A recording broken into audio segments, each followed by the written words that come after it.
subject science part 2nd. Today we are going to discuss here about first topic, that is heredity and evolution.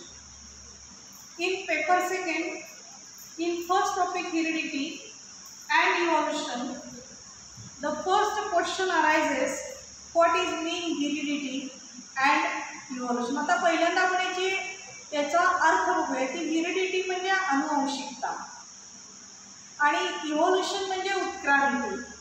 या heredity अनुवंशिकता जी आहे ती आपण शिकण्यापूर्वी काही घटक हे आपण बेसिक काही त्याच्यातले कन्सेप्ट जे आहेत ते पाहणार आहोत. या धड्यामध्ये त्याच्यासाठी काही प्रश्न मी इथं प्रश्नांचे आपण आन्सर्स काय आहेत ते आपण इथे डिस्कस करणार आहे. यामध्ये पहिला क्वेश्चन असा आहे, which component of the cellular nucleus of living organism is carries hereditary characters. Hereditary characters म्हणजे अनुवंशिकतेचे गुणधर्म कॅरी करणारा लिव्हिंग ऑर्गॅनिझममधला कोणता कंपोनंट म्हणजे कोणता घटक आहे. तर विद्यार्थी मित्रांनो, हा जो प्रश्न आहे तर याच्यासाठी आपल्याला बेसिक नॉलेज आहे की ह्यूमन बॉडीमध्ये सगळ्यात लहानातला लहान घटक म्हणजे ह्यूमन बॉडी जे आहे किंवा कुठलाही लिव्हिंग ऑर्गॅनिझम त्याच्यामध्ये बेसिक घटक जो आहे तो म्हणजे सेल. ह्या सेलमध्ये सेंटरला आहे न्यूक्लियस, म्हणजे हा काय आहे न्यूक्लियस, आणि ह्या न्यूक्लियसमध्ये हे काय आहे क्रोमॅटिक मटेरियल. हे क्रोमॅटिक मटेरियल जे आहे हेच क्रोमॅटिक मटेरियल म्हणजेच क्रोमोझोम्स हे काय करतात तर हेरिडिटरी कॅरेक्टर्स, कारण ह्या क्रोमोझोममध्ये आतमध्ये DNA आहे आणि त्यामुळे हे जे क्रोमोझोम्स म्हणजे हेरिडिटरी कॅरेक्टर्स आहेत हे एका जनरेशनकडून नेक्स्ट जनरेशनकडे ट्रान्समिट केले जातात. म्हणजे हातला हा मेन कंपोनंट आहे तो म्हणजे हे chromosomes. Then next question is, what do we call the process of transfer of physical and mental characters from parents to the progeny. म्हणजे या प्रश्नाचा अर्थ असा आहे की अशी कोणती प्रोसेस आहे की त्या प्रोसेसचं नाव काय आहे, आपण त्याला काय म्हणतो की ज्या प्रोसेसद्वारे मानसिक गुणधर्म मेंटल अँड फिजिकल शारीरिक आणि मानसिक गुणधर्म जे असतात ते पॅरेंटकडून म्हणजे पालकांच्याकडून त्यांच्या अपत्यांमध्ये संक्रमित होत असतात. अशा प्रोसेसला काय म्हणायचं किंवा अशा प्रक्रियेला काय म्हणायचं, तर याचं उत्तर आहे ही प्रक्रिया किंवा ही प्रोसेस म्हणजेच हेरिडिटरी किंवा हेरिडिटी किंवा इनहेरिटन्स म्हणजेच अनुवंशिकता. की अनुवंशिकतेद्वारेच पालकांच्यातले गुणधर्म त्यांच्या अपत्यामध्ये संक्रमित होत असतात. त्यानंतर पुढचा गुणधर्म असा आहे, त्यामध्ये पुढचा प्रश्न असा आहे, which are the components of DNA molecule.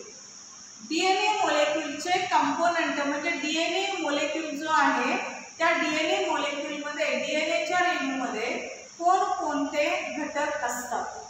तर एकूण विद्यार्थी मित्रांनो, त्या क्रोमोझोमच्या आतमध्ये जो DNA आहे त्या DNA मध्ये म्हणजे आपण ह्यूमन बीइंगचा DNA बघितला तर तो असा डबल हेलिकल आहे आणि ह्या DNA मध्ये कोणकोणते घटक असतात तर याच्यामध्ये 3 घटक असतात. म्हणजे हे डबल हेलिकल स्ट्रक्चर आहे, कारण का DNA structure is a double helical म्हणजे याच्यामध्ये 2 स्ट्रँड्स आहेत आणि ते 2 स्ट्रँड एकमेकांना ट्विस्ट होत येतात. ट्विस्टेड अपीअरन्स आहे म्हणजे एकमेकांना ते दोन्ही स्ट्रँड्स वक्राकार आहेत आणि ते दोन्ही स्ट्रँड 2 स्ट्रँड असल्यामुळं ते डबल हेलिकल आहे. हेलिकल म्हणजे एकमेकांना वळतात, ते दोरीसारखं त्याचं वळण आहे आणि म्हणून त्याला डबल हेलिकल. आणखीन ते 2 डबल हेलिकल स्ट्रँड्स आणि त्याच्यामध्ये जे 3 कंपोनंटद्वारे हे जे बनलेलं आहे त्यातला पहिला कंपोनंट आहे डीऑक्सी रायबोज शुगर, म्हणजे याच्यामध्ये पहिला कंपोनंट आहे तो म्हणजे रायबोज शुगर. त्यानंतर याच्यातला दुसरा कंपोनंट आहे तो म्हणजे फॉस्फोरिक ऍसिड. Phosphoric acid. आणि यामधला तिसरा कंपोनंट आहे तो म्हणजे nitrogen basis. Pairs of नायट्रोजिनस basis. म्हणजे या 3 कंपोनंटद्वारे आपला हा डीएनए मॉलिक्यूल बनलेला आहे. आता यानंतर आपण पुढचा कन्सेप्ट बघणार आहे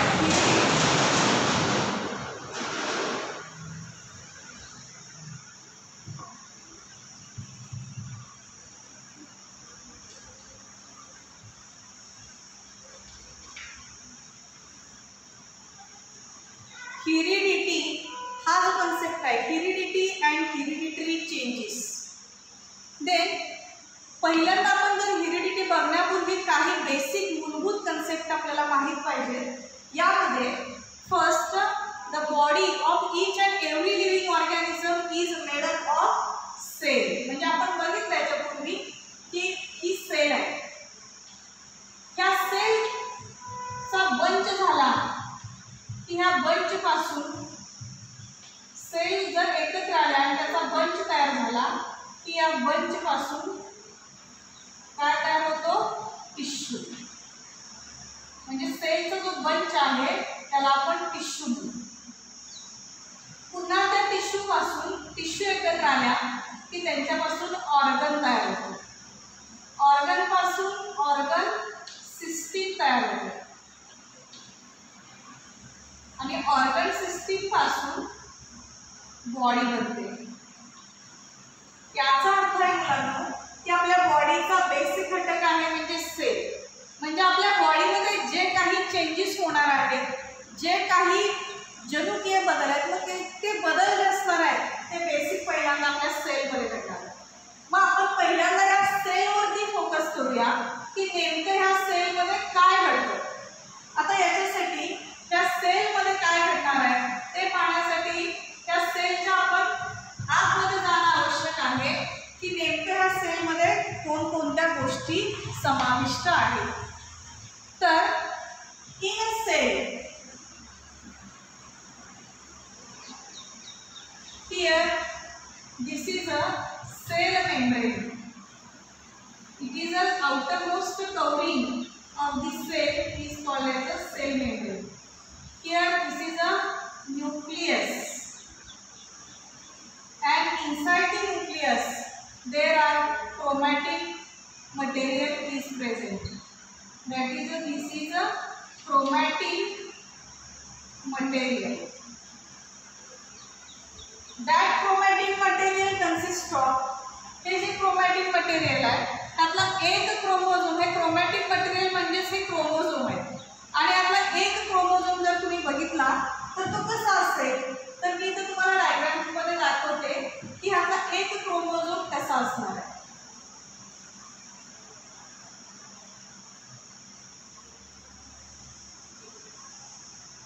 बघा विद्यार्थी मित्रांनो, हा एक क्रोमोझोम आहे, गुणसूत्र. आणि ह्या क्रोमोझोम मध्ये हा सेंटरला आहे, याला म्हणायचं आपण सेंट्रोमियर. ह्या सेंट्रोमियरचे हे क्रोमॅटिड्स आहेत. ह्या क्रोमॅटिड्स मध्ये आपण जो डीएनए म्हणतो, डीऑक्सी रायबो न्यूक्लिक ऍसिड, हा डीएनए, हा डीऑक्सी रायबो न्यूक्लिक ऍसिड जे आहे तो डीएनए म्हणजे जो आपण डबल हेलिकल स्ट्रक्चर काढतो तो डीएनए इथं प्रेझेंट असतो. हे बघा, ह्या क्रोमोझोम मध्ये हा डीएनए इथं असतो.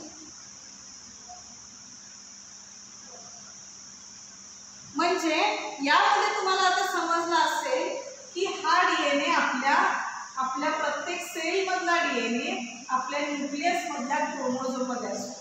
म्हणजे आता हे तुम्हाला लक्षात आलं की हा डीएनए इथं आहे. बघा आपण कुठे चाललोय, मधला हा न्यूक्लियस, न्यूक्लियस मधलं हे क्रोमोझोम्स, क्रोमोझोम्स किंवा क्रोमॅटिक मटेरियल. यातल्या क्रोमॅटिक मटेरियल मध्ये हा क्रोमोझोम आहे.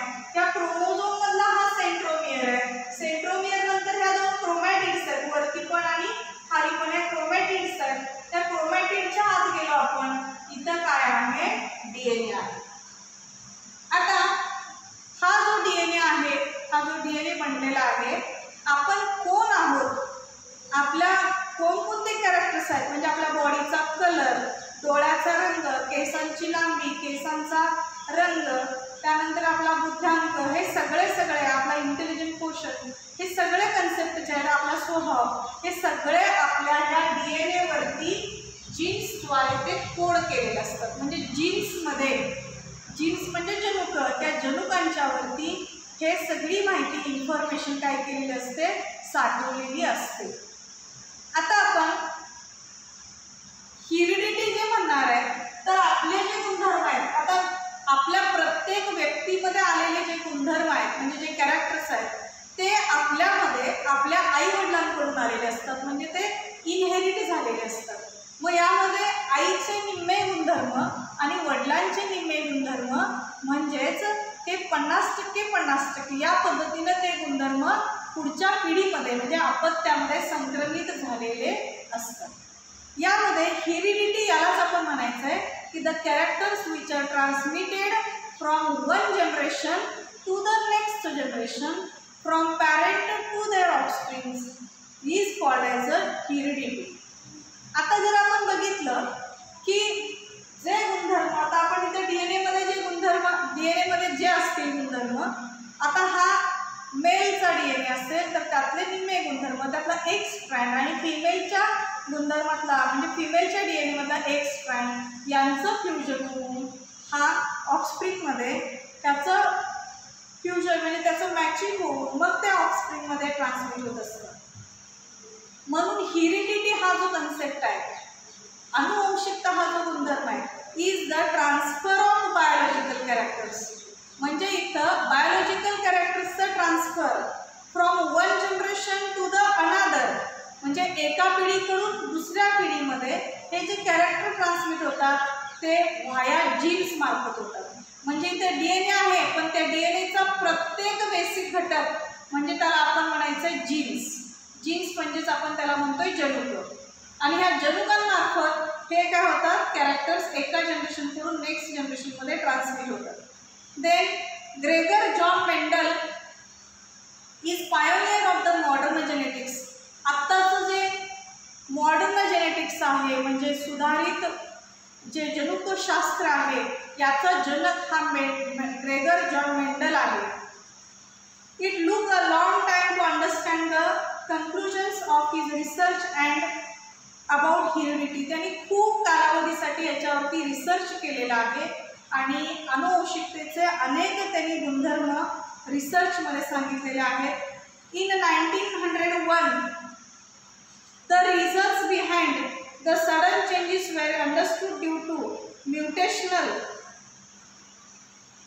Theory of Hugo de Vries. याच्यानंतर ह्युगो डी व्राइज या शास्त्रज्ञांनी म्युटेशनल थेअरी आणली. म्युटेशनल मीन्स ह्या जनुकांमध्ये म्हणजे ह्या डीएनए मध्ये जी जनुका आहे त्या जनुकांमध्ये काही वेळेला सडन चेंजेस होतात. चेंजेस म्हणजे अचानक बदल होतात, आणि तात्काळ झालेले जे बदल असतात त्या बदलांमुळे व्हेरिएशन्स येतात. हे व्हेरिएशन्स जे आहेत याचा शोध पहिल्यांदा ह्युगो डी व्राइज या शास्त्रज्ञांनी सांगितलेला आहे. मीन व्हाईल इन 1902 मध्ये Walter Sutton observed a pair of chromosomes in the cells of grasshopper. Walter Sutton यांनी ग्रॉसहोपरमध्ये, नाकतोड्याच्या मध्ये, त्याच्या क्रोमोझोममध्ये या पद्धतीनं क्रोमोझोमचं पेअर त्यांना लक्षात आलं, शोधून काढलं.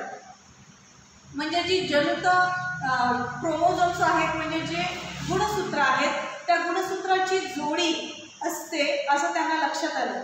Until then it was not known to anyone.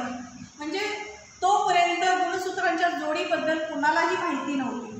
Research started in the direction of finding the nature of genetic material when it was proved that genes are carried via chromosomes. आणि त्यानंतर मग असं संशोधनांनी लक्षात आलं की जीन्स जे carry केले जातात ते क्रोमोझोम मार्फतच कॅरी केले जातात आणि त्यामुळं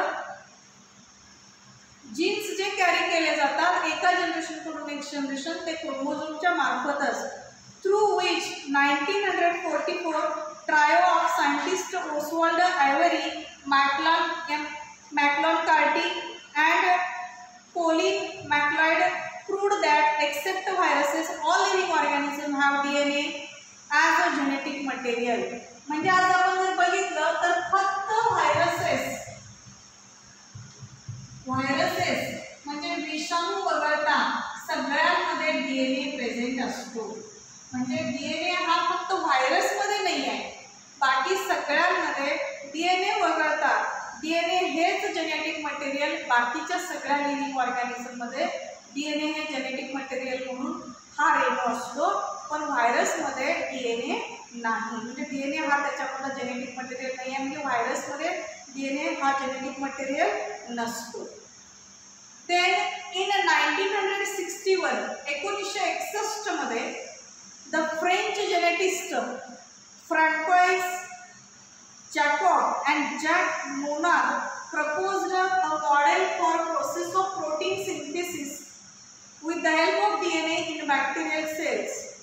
It helped to uncover the genetic codes hidden in DNA.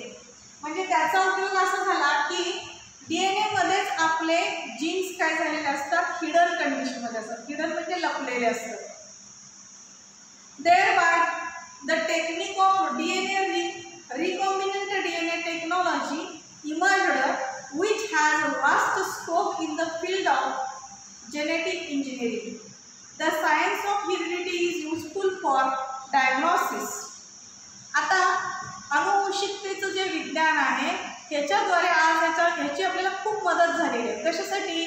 Diagnosis करण्यासाठी, म्हणजे निदान करण्यासाठी. Treatment and prevention of hereditary disorders. काही अनुवंशिकतेसारखे जे रोग आहेत, हेरिडिटरी डिसऑर्डर्स म्हणायचं आपण त्याला, हे अनुवंशिकतेचे जे रोग आहेत त्या रोगांमध्ये कलर ब्लाइंडनेस आहे, थॅलासेमिया आहे. तर असे जे अनुवंशिकतेचे जे रोग आहेत, सिकल सेल ॲनिमिया आहे, तर हे रोग शोधून काढण्यासाठी, त्या रोगांचं मूळ म्हणजे आपण म्हणूया रूट कॉज शोधण्यासाठी, ते हेरिडिटरी डिसऑर्डरचा अभ्यास करण्यासाठी आपल्याला ह्या हेरिडिटीच्या सायन्सचा उपयोग होतो. Then production of hybrid varieties. आपल्याला हायब्रिड व्हरायटीचं प्रोडक्शन करायचं आहे, म्हणजे हायब्रिड व्हरायटीज तयार करायच्या असतील. त्याशिवाय varieties in animals and plants and industrial processes in which microbes are used. म्हणजे ज्या इंडस्ट्रियल प्रोसेसमध्ये आपल्याला सूक्ष्म जीवांचा उपयोग होतोय, म्हणजे आपण बायोटेक्नॉलॉजीसारखा भाग घेतला तर या सर्वांमध्ये त्याचा काय उपयोग होतो हे सर्व काही गोष्टींचा रिसर्च करण्यासाठी आपल्याला हेरिडिटरी सायन्सचा उपयोग होतो. यानंतर सगळ्यात महत्त्वाचं आता हे जे DNA स्ट्रँड्स आहेत हे डबल हेलिकल असल्यामुळे ह्याच्यामध्ये जीन्सचा भाग कोणता येतो ते आपण पाहणार आहोत. त्यानंतर कोणकोणते जे हा जो DNA बनलेला आहे तो DNA नेमका त्यामध्ये कोणते नायट्रोजनस बेसिस असतात याचाही इथं आपल्याला अभ्यास होणार आहे. याच्याशिवाय ऑर्गॅनिझम्स जे आहेत त्या ऑर्गॅनिझम्समध्ये व्हायरस आहेत आणि त्या व्हायरसमध्ये जे व्हायरसेसमध्ये RNA हा जेनेटिक मटेरियल म्हणून काम करतो, पण तिथे DNA नसतोय. आता याच्याविषयी आपण आत्ता थोडक्यात माहिती घेऊया की हा जो क्रोमोझोम आहे, या क्रोमोझोममध्ये जो DNA आहे त्या DNA मध्ये मी आता इथं DNAची हा क्रोमोझोम आहे आणि ह्या क्रोमोझोम मधला जो DNA आहे त्याचं मी इथं डायग्राम काढून दाखवते.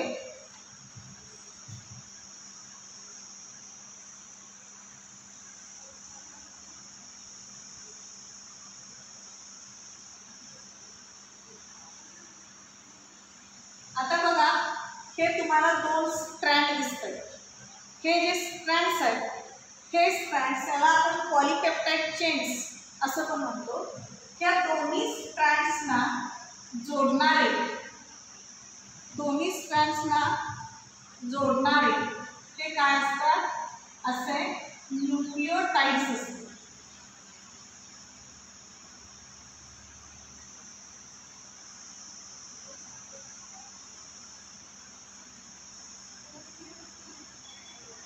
strands आहेत. Then these are nucleotides.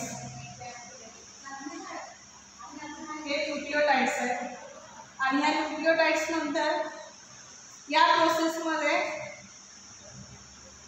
आपण जीन्स म्हणतो आपण. तर या पूर्ण डीएनएचा आता आपण समजा एवढाच तुकडा घेतला तर ह्याला आपण काय म्हणायचं आहे, जीन्स. आता हे न्यूक्लियोटाइड्स जे आहेत ते न्यूक्लियोटाइड्स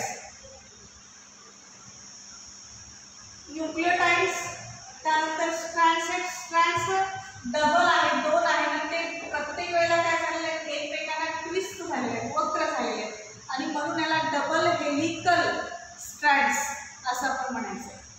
देन आपण जर बघितलं तर न्यूक्लियोटाइड्स जे आहेत तर ते न्यूक्लियोटाइड्स एकूण नायट्रोजन बेसिसमध्ये एकूण न्यूक्लियोटाइड्स 5 प्रकारचे असतात. डीएनए मध्ये 4 असतात त्यातले. त्यामध्ये हे जे नायट्रोजन बेसिस आहे ते नायट्रोजिनस बेसिस किंवा हे न्यूक्लियोटाइड्स आहेत नायट्रोजिनस बेसिस हे 2 प्रकारचे आहेत. त्यामध्ये प्युरिन आणि पिरिमिडीन्स असे घटक आहेत. त्यामध्ये एकूण 4 न्यूक्लियोटाइड्स असतात. त्यातले कुठले कुठले तर पहिला न्यूक्लियोटाइड आहे ग्वानिन, तो आपण जी या सिम्बॉलने दाखवतो. दुसरा आहे सायटोसिन, तो आपण सी या सिम्बॉलने दाखवतो. तिसरा आहे थायमिन, तो आपण टी या सिम्बॉलने दाखवतो. आणि चौथा आहे ॲडेनिन, तो आपण कॅपिटल ए या सिम्बॉलने दाखवतो. म्हणजे एकूण हे 4 काय असतात न्यूक्लियोटाइड्स, ग्वानिन जी, सायटोसिन सी, थायमिन टी, ॲडेनिन ए. आता हे 4 नायट्रोजनस बेसिस पण आहे, त्याला आपण न्यूक्लियोटाइड्स पण म्हणूया. ह्यामध्ये युरॅसिल नाही आहे, युरॅसिल हा फक्त आरएनए मध्ये प्रेझेंट असतो. आता यानंतर जर आपण विचार केला तर बघा एकूण लिव्हिंग ऑर्गॅनिझम्स मध्ये बघा लिव्हिंग ऑर्गॅनिझमचा विचार केला तर लिव्हिंग ऑर्गॅनिझम्स कुठला पण लिव्हिंग ऑर्गॅनिझम आपण घेतला तर त्या ऑर्गॅनिझमचे 2 भाग पडतात. एक मायक्रो ऑर्गॅनिझम आणि दुसरा आहे macro organism, micro and macro. Here micro organisms म्हणजेच जे आपल्याला जे हायर ऑर्गॅनिझम्स आहेत, हायर म्हणजे जे जास्त डेव्हलप झालेले आहेत. आणि मायक्रो जे आहेत, मायक्रो हे अगदी स्मॉलेस्ट असतात, सूक्ष्मजीव. त्याच्यामध्ये व्हायरसेस आहेत, बॅक्टेरिया आहे, फंगस आहे. मायक्रोमध्ये आहे व्हायरसेस, त्यानंतर आहे बॅक्टेरिया, त्यानंतर आहे फंगस. आणि मॅक्रोमध्ये आपण हॉर्स, मंकी, मॅन म्हणजे मायक्रो ऑर्गॅनिझम जे आहेत ते व्हायरसेस आहेत, बॅक्टेरिया आहेत, फंगस आहेत. आणि मॅक्रो जे ऑर्गॅनिझम आहेत, मॅक्रो म्हणजे मोठे, म्हणजे जे हायर डेव्हलप्ड ॲनिमल्स जे आहेत त्यामध्ये हॉर्स आहे, मंकी आहे, ह्युमन बिईंग आहे. हे हायर म्हणजे त्याला आपण मॅक्रो ऑर्गॅनिझम म्हणणार आहे. तर या सगळ्यांमध्ये विचार केला तर सगळ्या ऑर्गॅनिझममध्ये डीएनए हा प्रेझेंट असतो. सेलमध्ये, सेलच्या न्यूक्लियसमध्ये असा क्रोमोझोम आहे, क्रोमोझोममध्ये डीएनए प्रेझेंट आहे. पण व्हायरसमध्ये मात्र डीएनए प्रेझेंट नाही आहे. तर डीएनए हा सगळ्या युकॅरियोटिक ऑर्गॅनिझममध्ये प्रेझेंट आहे, युकॅरियोटिक सेलमध्ये प्रेझेंट आहे, except viruses. In viruses DNA is absent and therefore in viruses RNA is a genetic material. Therefore the inheritance process is called as a inheritance it is the study of transfer of genetic material from one generation to next generation. किंवा it is the process of transfer of genetic material material from parent to their offsprings. आता विद्यार्थी मित्रांनो, इथं नवनवीन शब्द तुम्हाला ऐकायला येतील की प्रोजेनी.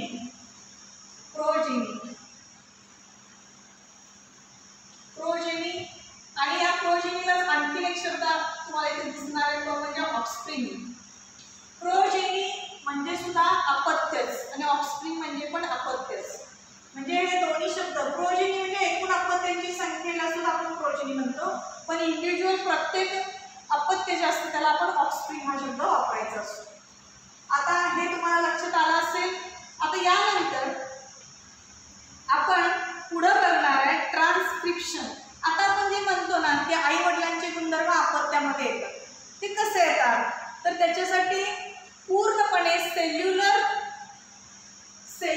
ज्या मेकॅनिझम आहेत ते आपण आता डिटेलमध्ये जाणार आहे.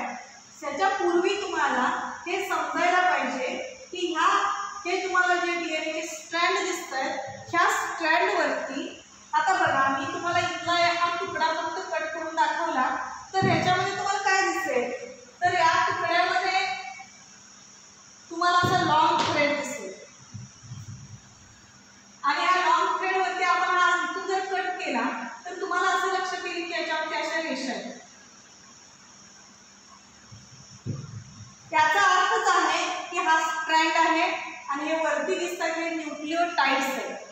न्यूक्लियोटाइड्स की त्या न्यूक्लियोटाइड्सवरती काही ठिकाणी ॲडेनिन असेल, सायटोसिन असेल, ग्वानिन असेल किंवा थायमिन असेल, तर या चारपैकी न्यूक्लियोटाइड्स त्याच्यावरती अशा अरेंज झालेले असतील. मग हे स्ट्रक्चर जे तुम्हाला दिसत आहे हे RNAचं आहे.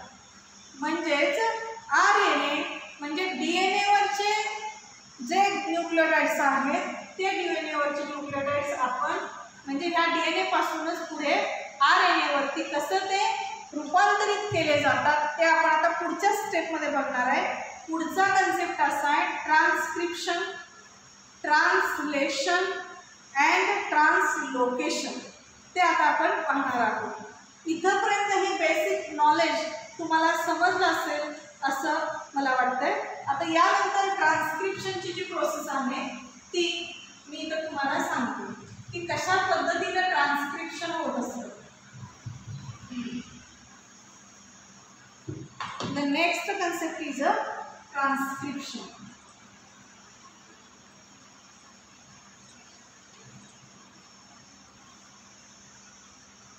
Transcription.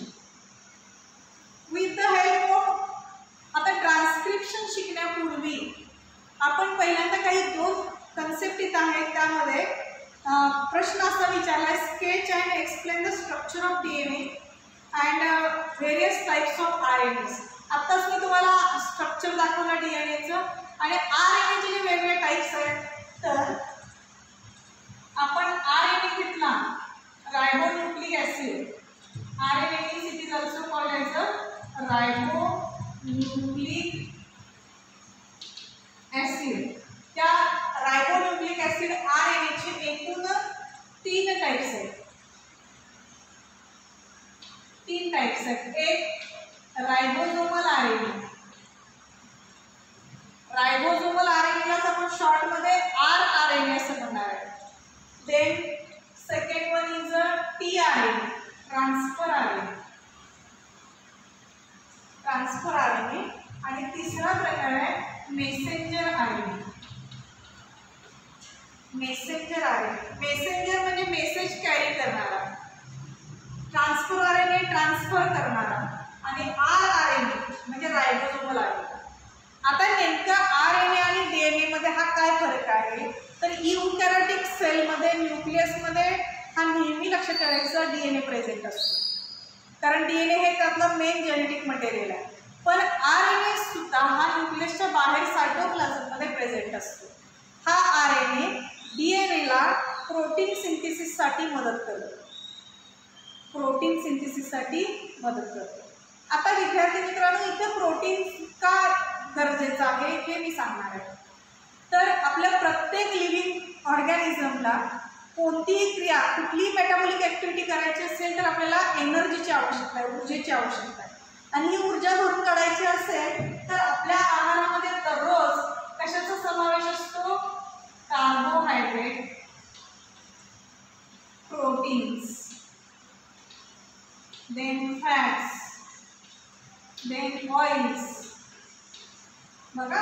आपल्या आहारामध्ये दररोज carbohydrates, proteins, fats, oil, minerals, vitamins,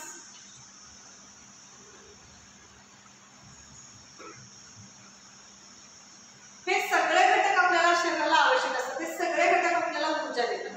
सगळ्यात जास्त एनर्जी देणारा घटक म्हणजे कार्बोहायड्रेट्स, म्हणजे ऊर्जा देणारा. आणि त्यानंतर आपला सगळ्यात महत्त्वाचा घटक आहे तो म्हणजे प्रोटीन्स. त्यानंतर लिपिड्स पण आहेत, मेद पदार्थ. आता हे प्रोटीन्स जे असतात ते आपल्या बॉडीचे काय करतात, ते are building blocks of our body. Proteins जे आहेत ते आपल्या बॉडीचं काय करतात, बिल्डिंग ब्लॉक्स आहेत, म्हणजे पुनर्बांधणी करतात. आपल्या शरीरामध्ये दररोज जेवढी झीज झालेली आहे ती पुन्हा भरून काढण्यासाठी प्रोटीन्स इसेन्शियल असतं. मग आता आपल्याला हे प्रोटीन्स तयार करणं गरजेचं आहे, कारण प्रोटीन्स शिवाय प्रोटीन्स हे अॅमिनो ॲसिडने बनतात. मग आपल्याला ही एनर्जी जी आहे म्हणजे प्रोटीन्स तयार करायचे आहेत, प्रोटीन सिंथेसिस करायचं आहे, तर त्याच्यासाठी पुढची प्रोसेस आहे ती म्हणजे ट्रान्सक्रिप्शन. त्यानंतरची प्रोसेस आहे ट्रान्सलेशन आणि ट्रान्सलोकेशन. यामध्ये दुसरा प्रश्न तुम्हाला विचारला आहे, explain the meaning of genetic disorders. Genetic disorders म्हणजे जनुकीय विकार, की जे जनुकीय विकार आपले जे 46 क्रोमोझोम आहेत. बघा ह्युमन बॉडीमध्ये, ह्युमन सेलमध्ये, प्रत्येक ह्युमन सेलमध्ये 46 क्रोमोझोम आहेत, म्हणजे 23 पेअर्स क्रोमोझोम्स आहेत. 23 पेअर्समध्ये 22 हे ॲटोझोम्स आहेत आणि 1 पेअर हे सेक्स क्रोमोझोम आहे. तर यामध्ये जर क्रोमोझोममध्ये कुठला तरी बिघाड झाला आणि एखादा क्रोमोझोम काही ठिकाणी एक्स्ट्रा तयार झाला तर त्याच्यामुळे जेनेटिक डिसऑर्डर तयार होतात आणि त्यामुळे ह्याला जनुकीय विकृती म्हणूया आपण. तर त्या जनुकीय विकृती ही कुठला तरी क्रोमोझोम एक्स्ट्रा झाल्यामुळं, म्हणजे सेलमध्ये 46 क्रोमोझोम असायला पाहिजे, काही वेळेला ते विकृतीमुळं 47 क्रोमोझोम तयार होतात, काही वेळेला ते 45च तयार होतात. ही जनुकीय विकृती जी आहे ही काही वेळेला म्युटेशनमुळे येते, काही वेळेला एन्व्हायरमेंटल फॅक्टर्स त्याला रिस्पॉन्सिबल असतात. And give names of some disorders. तर असे डिसऑर्डर्स जे आहेत जनुकीय विकृतीद्वारे तयार होणारे, तर त्याच्यामध्ये टर्नर सिंड्रोम आहे, डाऊन सिंड्रोम आहे, क्लीन फिल्टर सिंड्रोम आहे, की जी आहे जनुकीय विकृतीमुळे तयार होतात. आता नेक्स्ट स्टेप आहे ट्रान्सक्रिप्शन. विद्यार्थी मित्रांनो, हा खूप सुंदर कन्सेप्ट आहे ट्रान्सक्रिप्शनचा. याच्यामध्ये with the help of RNA, आता मी तुम्हाला सांगितलं RNAचे 3 टाइप्स आहेत. तर with the help of RNA the genes present in the form of DNA participate in the functioning of cell and thereby control the structure and functions of the body. आता त्यातला पुढचा भाग आपण बघूया की कशी प्रत्येक सेल काय करते, RNAच्या द्वारे कंट्रोल करत असते. तर कंट्रोल करण्यासाठी नेहमी लक्षात ठेवायचं, सेल, या सेलमध्ये न्यूक्लियस, त्या न्यूक्लियसमध्ये आपण बघितलं तर DNA हाच जेनेटिक मटेरियल आहे.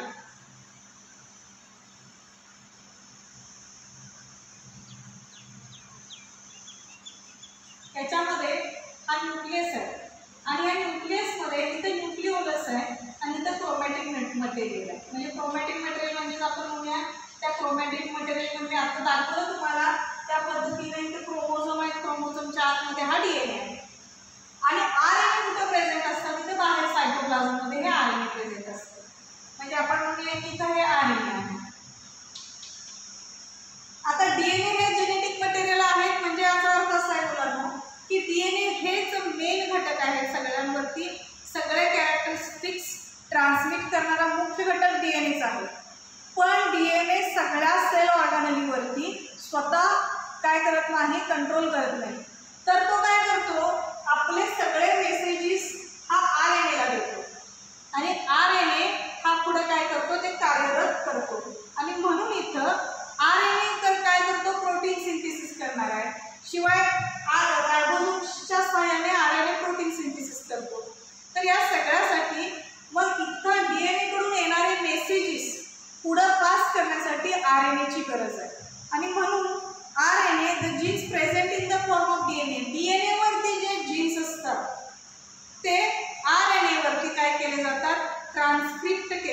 ट्रान्सक्रिप्ट म्हणजे रूपांतरित केले जातात in the form of functioning of cell, आणि त्याप्रमाणे सेलचे फंक्शन चालतात. म्हणजे डीएनएच काय करतो, हे मेसेजेस देत असतो. डीएनए आरएनएवरती ट्रान्सक्रिप्शन करतो, thereby control the structure and functioning of the body. Information about protein synthesis is stored in the DNA and synthesis of appropriate proteins as per requirement is necessary for body. म्हणजे आता बॉडीला कोणत्या प्रोटीनची गरज आहे, बॉडीला जशी गरज आहे त्या पद्धतीने जशी जशी रिक्वायरमेंट असेल, जशी गरज असेल तसं डीएनए काय करतो, आरएनएच्या आरएनएला आदेश देतो.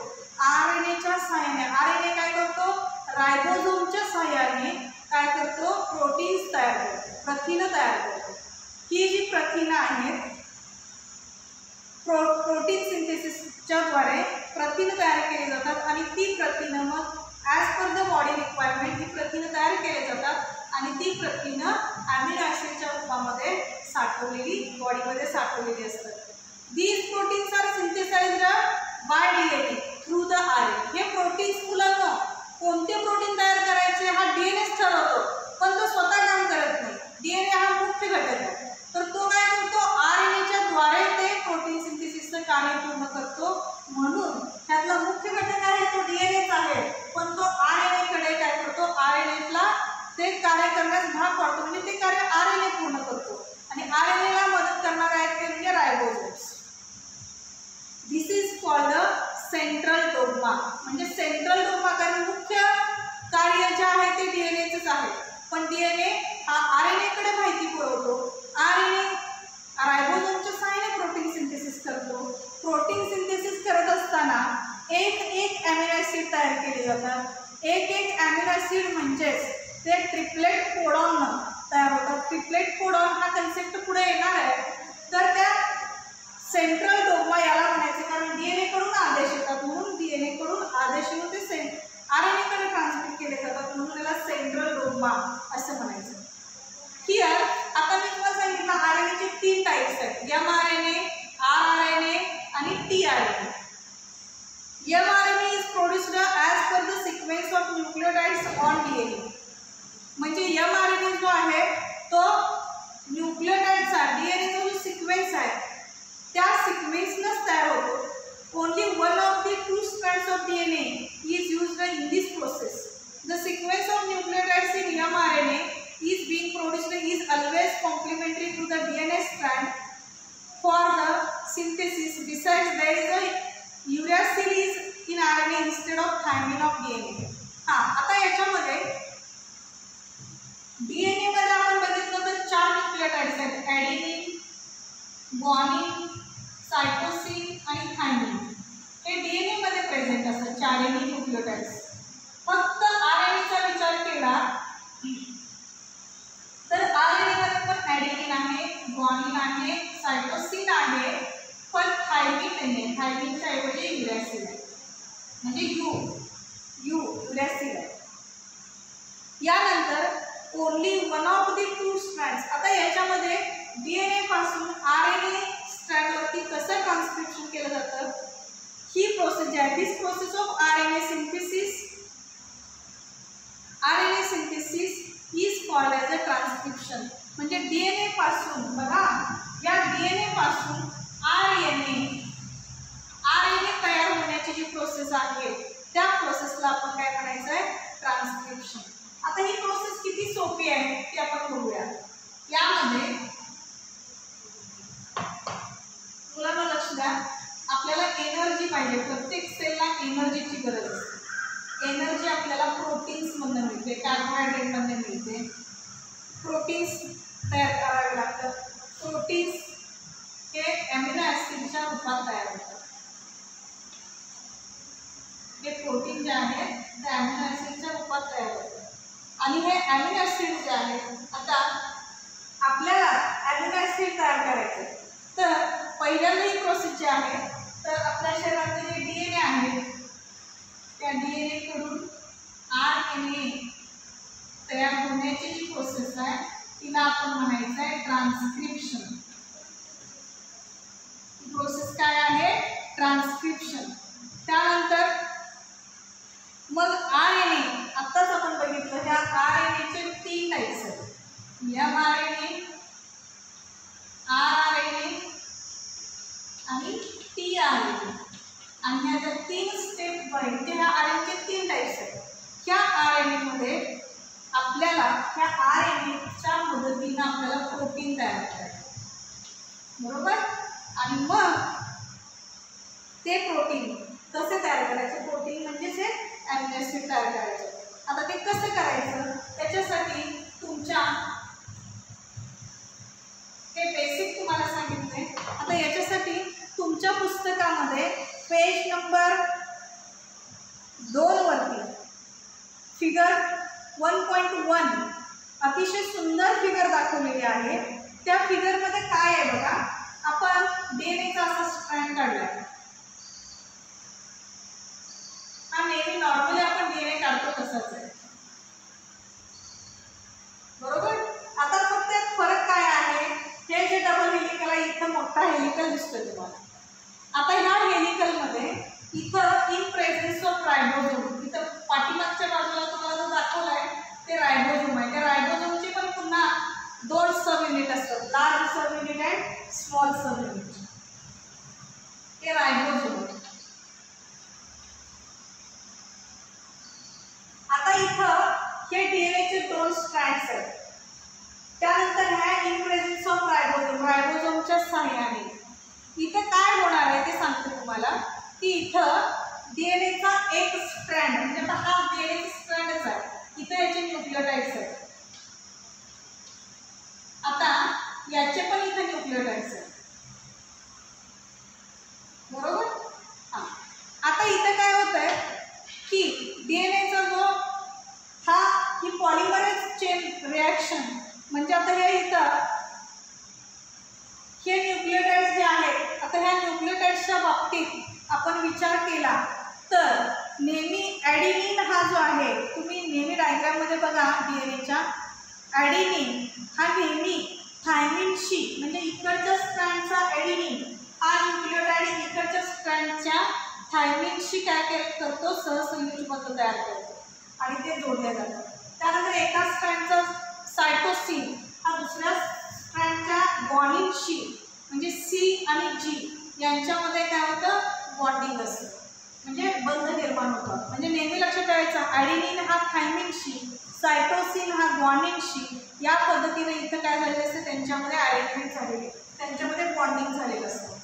आता इथं ट्रान्सक्रिप्शन होताना काय घडतं, तर यामध्ये डीएनएचा हा एकच स्ट्रँड जो असतो तो आता थोडासा काय होतो, इलॉंगेट होतो. इलॉंगेट झाल्यामुळं इथं काय होणार आहे बघा, आता उदाहरणार्थ आकृतीमध्ये तुम्हाला असं दिसतंय की हा इलॉंगेट झालेला पार्ट आहे आणि या पार्टमध्ये इथं तुम्हाला असे न्यूक्लियोटाइड्स दिसतात. त्यानंतर इथं याच डीएनएचा हा मूळ स्ट्रँड आहे, खालचा दुसरा स्ट्रँड. यानंतर इथं काय होणार आहे, या न्यूक्लियोटाइड बरोबर कॉम्प्लिमेंटरी जीन, इथं कॉम्प्लिमेंटरी न्यूक्लियोटाइड हा तयार व्हायला चालू होतो. Means mRNA formed in nucleus comes in cytoplasm. It brings in the coded message from DNA. This message contains the codes for amino acid. The code for each amino acid consists of 3 nucleotides. It is called a triplet codon. म्हणजेच इथं काय होतात तर nucleotides जे असतात, आता हे nucleotide आपण हा स्ट्रँड घेऊया, तर या स्ट्रँडचे जे न्यूक्लियोटाइड्स आहेत, ह्या न्यूक्लियोटाइडचे इथं ए हा न्यूक्लियोटाइड असेल, ॲडिनिन असेल, तर इथं थायमिनचा न्यूक्लियोटाइड तयार होतो, म्हणजे इथं एक mRNAचा स्ट्रँड तयार होतो. आणि हा mRNAचा स्ट्रँड आता इथं ह्या स्ट्रँडचं इथं ॲडिनिन असेल, ॲडिनिनचं न्यूक्लियोटाइड असेल, तर या स्ट्रँडचा mRNAचा इथं काय होतो, थायमिनचा न्यूक्लियोटाइड. आणि असं एक न्यूक्लियोटाइड, आता इथं सायटोसिन असेल तर इथं गॉनिनचा न्यूक्लियोटाइड तयार होतो. असे एक न्यूक्लियोटाइड जोडत जातात आणि जोडत जाऊन त्याचा mRNAचा स्ट्रँड तयार होतो. हा स्ट्रँड जो आहे तो mRNAचा आहे. आणि त्यामुळं या पद्धतीने इथे लांबट आकाराची इथं कॉम्प्लिमेंटरी स्ट्रँड तयार होते. कॉम्प्लिमेंटरी म्हणजे या एका स्ट्रँडला कोड करणारी इथं दुसरी स्ट्रँड तयार होते, ही mRNAची स्ट्रँड आहे. ती mRNAची स्ट्रँड म्हणजे हा आहे मेसेंजर RNA आणि हा मेसेंजर RNA म्हणजे इथं DNA ज्या पद्धतीचा आहे त्या DNAच्या ह्या न्यूक्लियोटाइड चेनवरनं याचा कॉम्प्लिमेंटरी स्ट्रँड तयार होतो, तो mRNA म्हणजे तो जोडला जातो आणि तो mRNA स्ट्रँड तयार होतो. म्हणजे तिथली इन्फॉर्मेशन या mRNA स्ट्रँडवरती काय केली, कोड केली गेली म्हणजे संक्रमित केली गेली आणि त्या पद्धतीनं हा mRNAचा नवीन स्ट्रँड काय होतो, तयार होतो. म्हणजेच काय झालं, DNA पासून काही न्यूक्लियोटाइड्सद्वारे काय केले जाते गेले, जीन्स इनकोड केले गेले. आता ह्यामध्ये जर बघितलं तिथं आता 3 न्यूक्लियोटाइड आहेत. हे 3 न्यूक्लियोटाइड एकत्र आले आणि याचा ट्रिपलेट कोडॉन तयार झाला.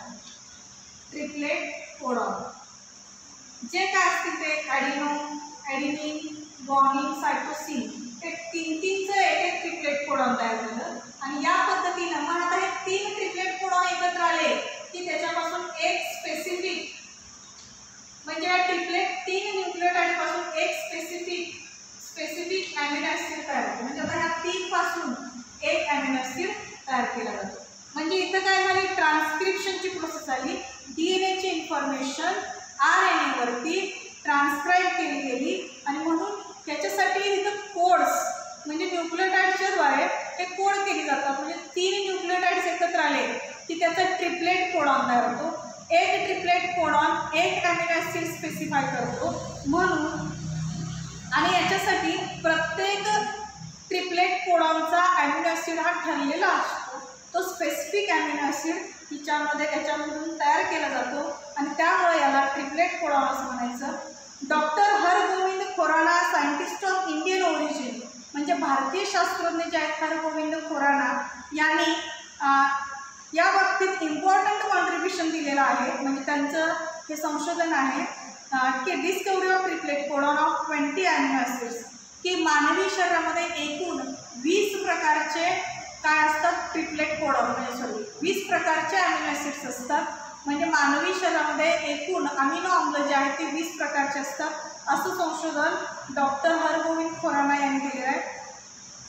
For his work he has been awarded with Nobel prize. या कार्यासाठी त्यांना 1968 मध्ये नोबेल पारितोषिक देण्यात आलं. अलॉंग विथ 2 अदर सायंटिस्ट म्हणजे इतर 2 शास्त्रज्ञांच्या सहकार्यासोबतच त्यांनाही नोबेल पारितोषिक देण्यात आलं.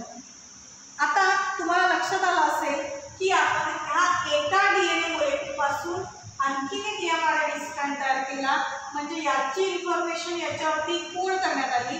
यालाच आपण ट्रान्सक्रिप्शन असं म्हणतो. मग या ट्रान्सक्रिप्शनमध्ये काय झालं बघा, 3 कोडॉन एकत्र आले की त्याचा एक ट्रिपलेट कोडॉन तयार झाला. एक ट्रिपलेट कोडॉन म्हणजेच त्याच्यापासून एक अॅमिनो ॲसिड तयार झालं. हे अॅमिनो ॲसिड तयार होत याची माळच तयार होते. जेवढे अॅमिनो ॲसिड्स तेवढे प्रोटीन्स तयार होतात. इथंपर्यंत प्रोटीन सिंथेसिसची प्रोसेस कंप्लीट. प्रोटीन सिंथेसिस म्हणजेच ट्रान्सक्रिप्शनची प्रोसेस तयार झालेली आहे. ठीक आहे, उद्याच्या व्हिडिओमध्ये आपण ट्रान्सलेशन आणि ट्रान्सलोकेशन ह्या कन्सेप्ट आपण उद्याच्या व्हिडिओमध्ये पाहणार आहोत. धन्यवाद.